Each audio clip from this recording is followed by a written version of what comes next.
Start with chapter R, which is for review. So R1 is on order of operations and fractions. So this is a very short and sweet lecture, and then we're going to do some whiteboard stuff after. So order of operations, if you remember, there is a saying that helps you memorize it. So it's please excuse my dear Aunt Sally. So that stands for parentheses, exponents, multiplication, division, addition, and subtraction.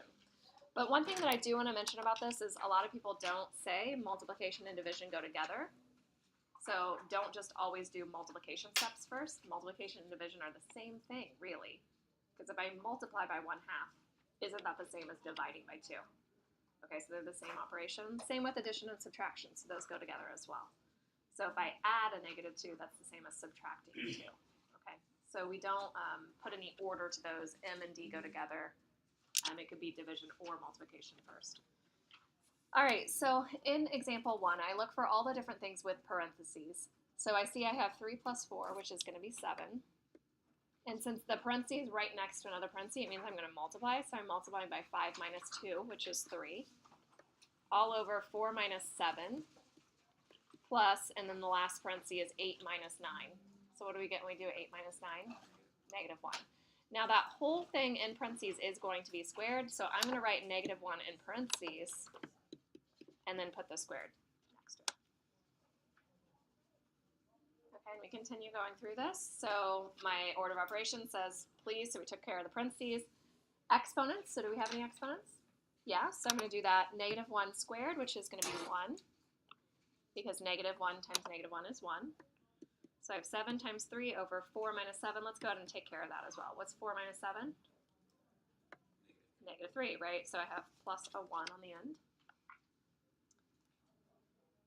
And then I do my multiplication and division, and it doesn't matter what order I'm doing these in because they're all grouped all together. So I could do 7 times 3 first, which is 21, and then divide by -3. Or you could do 7 divided by -3 and then multiply by 3, which seems kind of weird to do it that way. So 7 times 3 is 21, divided by -3 is -7, and then plus 1. So I get a total answer of -6. This is all feeling pretty familiar. We like this stuff? No, not so much. We'll see. All right, so the next one. So I have -3 plus 5 is in parentheses. So -3 plus 5 is 2. So I'm going to have 2 is cubed. You can write the 2 in parentheses. It doesn't really matter, though, because it wasn't positive or negative or anything. It's positive. It's not negative. So then I have minus the -2 squared. Now, it's -2 is in parentheses, but it's not like being combined with anything else inside that parentheses. But what is -2 squared? Yeah, it's +4. So I'm going to have a minus from before, and then this right here, -2 multiplied by -2 is +4. So I'm still going to have that minus from before, and it's going to be 4 there. And then 9 minus 7 on the bottom is 2. So I do 2 cubed, so exponents next. So 2 cubed is 8 over 2, and then minus 4. So 4 minus 4 becomes 0. So our answer is 0. All right, this next one has lots of parentheses. So when you have lots of parentheses, work your way from the inside out. So we're going to start inside with these inner parentheses right here. So we have 5 minus 7, which is -2, minus 3 minus 8 is -5. Yep, so you can put a parenthesis -5 if you want. And then I have plus 4. And then I have all of that in parentheses, and it's all squared.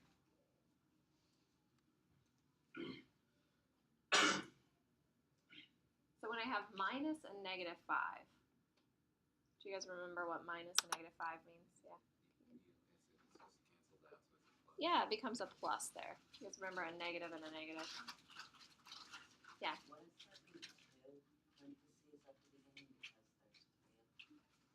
I think I kind of combined lots of things there. Maybe there should be. I don't know.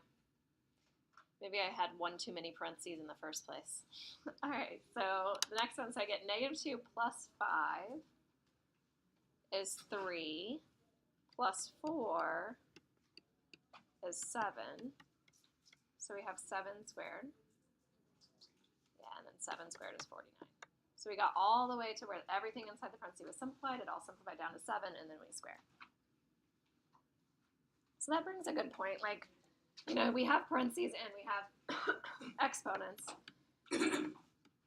So if I had something like this, 2 plus 3 squared, what should it be? Yeah, it should be 25. Do we all see? We would add together first to get 5, and then we would square it. So a big mistake that people do later on in math is they think the square can go into both things. If I squared the 2 and I squared the 3, I would have 4 and 9. When I add those together, do I get 25? No. So you have to be careful. So eventually we get something where that's not a 2, but it's just an exponent, or not an x, a variable. So if I have a variable x plus 3 and then squared, I cannot say that that's x squared plus 3 squared. Okay, so there's going to be like weird rules later on with that you probably learned in Algebra 1. But all right, so here we go. So number 4, so I have 6 plus 15. So I'm going to take care of my parentheses first and get 21. Then I have divided by 7 minus 8. So a lot of people will mess up on things like this because they see the 7 minus 8 and they just want to simplify it and they're like, oh, it's -1. Okay, but this is where we have to remember our order of operations. Okay, so we have to do the multiplication division before we do the addition and subtraction. So we have to do this 21 minus 7 first. So the 21 minus 7 is 3, and then minus 8. So 3 minus 8 is -5. All right, so same thing on number 5. So we have 10 divided by 5 first is 2, and then minus 7. So sometimes you use the order of operations within those parentheses. So your first step is parentheses, right? Well, I have to do the order of operations within the parentheses. So 2 minus 7 times 6 minus 3. So 2 minus 7 is -5. Then I still have times 6 minus 3. So again, be careful because a lot of people are tempted to combine 6 minus 3 and say that that's 3. Okay, but we can't do that. It's really tempting to do that, isn't it? So we do -5 times 6, which is -30, minus 3. So our final answer is -33. Colin, can you see? How about you turn around? Okay, so the next one. So I have 9 divided by 5 minus 2. So I get 9 divided by 3 times our parentheses. So our parentheses was 11 minus 4. Now notice how I did the 5 minus 2 kind of in that parentheses step. That's okay, because it's kind of like these are invisible parentheses when it's on the denominator. So you can kind of combine as you go. So we do our multiplication and division. So that's what I was saying, multiplication and division go together. I don't have to do like the 9 times 11 first. I could do 9 divided by 3 first. Okay, it doesn't matter which order you go there. Okay, so we're good. So 9 divided by 3 is 3. Times 11 is 33.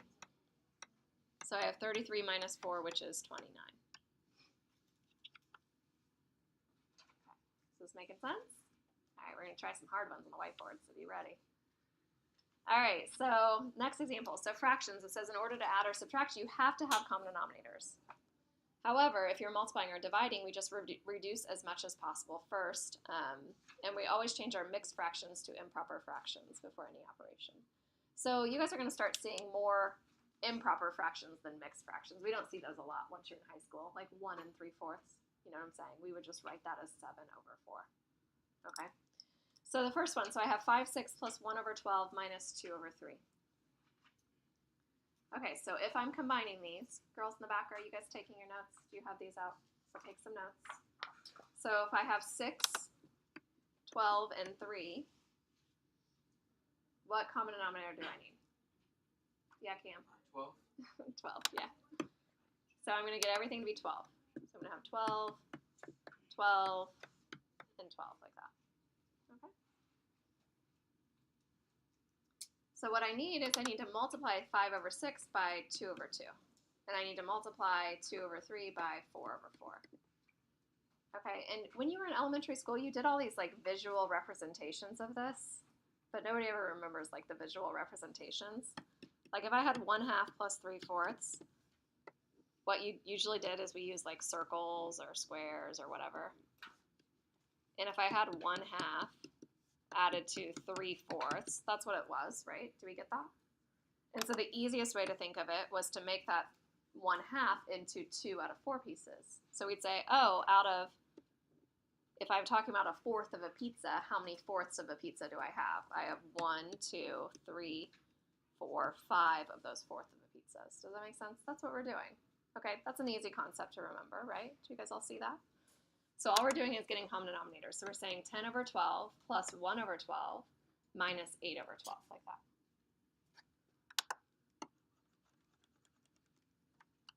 Okay, so I have 11/12 when I combine the first two. So I have 11/12 minus 8/12, which becomes 3/12, which again reduces down to what? 1/4, yeah. Do you guys like fractions, or do you feel like you have fraction phobia? Anybody admit that they have fraction phobia? They do not like fractions. A little bit, okay. It's all right, we'll get you over it. It's a little tricky, but fractions do make your life a lot easier. So they can be quite handy. All right, so the next one we have mixed numbers. So it's kind of weird I left this as 2/6, but let's say we have the 3 and 7/12. So what that literally means is that I have 3 whole pieces. So like if you think about your pizzas or whatever, we always teach fractions with pizzas. So if I have 3 pizzas and I have 7/12 of a pizza, we combine those by getting common denominators, don't we? So what does 3 become if I got common denominators? It becomes what number? 36/12, right?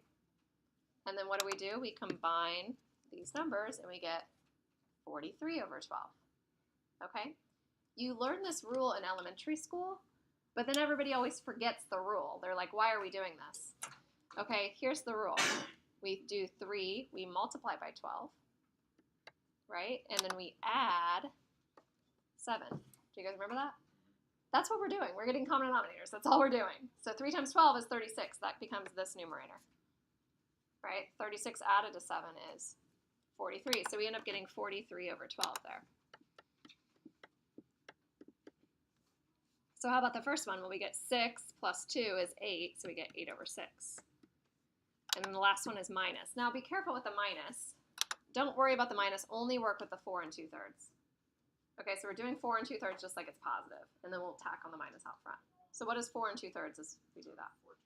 Yeah, it's 14/3. Do you guys see that? So we're going to have a minus 14/3. So then we get all of our common denominators.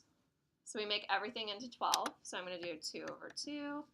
I'm going to do 4/4. So we get 16/12 plus 43/12 minus 56/12.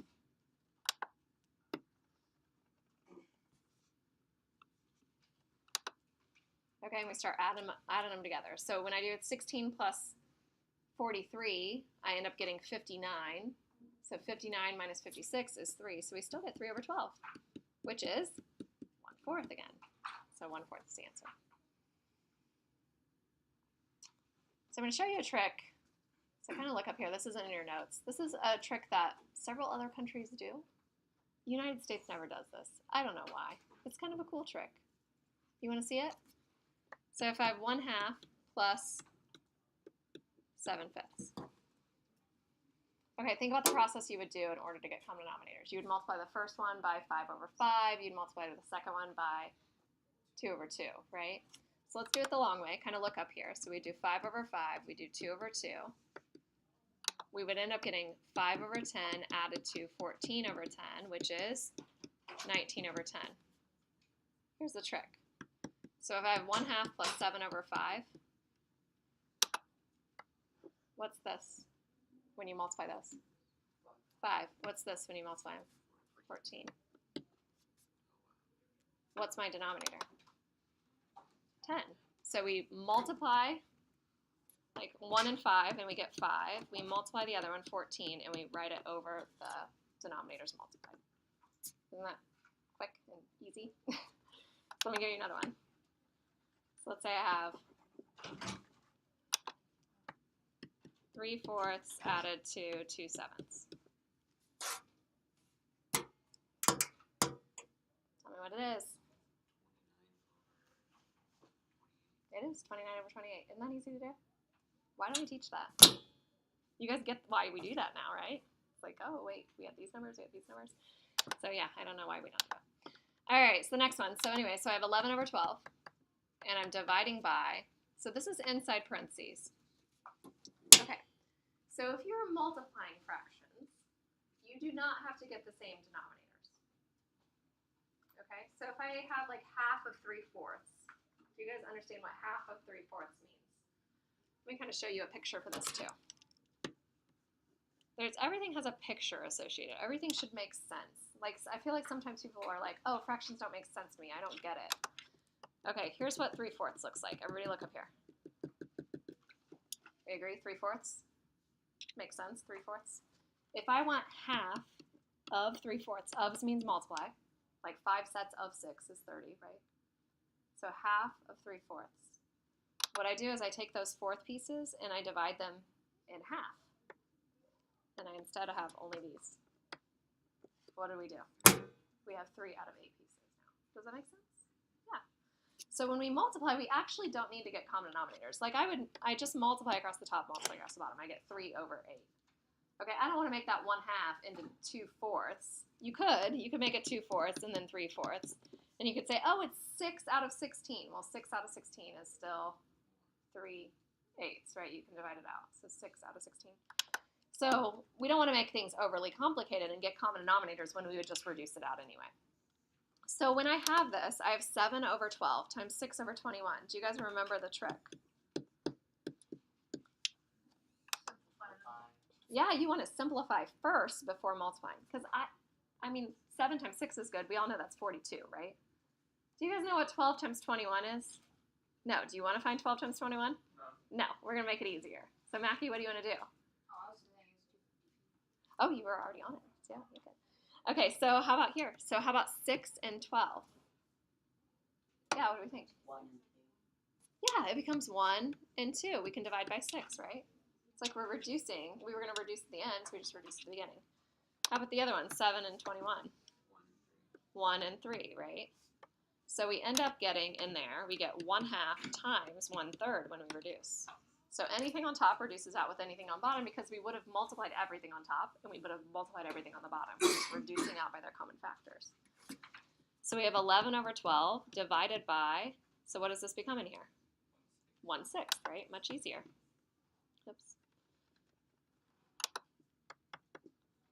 So I get 11 over 12 times 6 over 1, which becomes, you could say 66 over 12, but then you have to reduce it. So again, reduce, 1 and 2, it becomes 11 over 2. Oops. And that's it. Okay, do we feel pretty good with fractions there?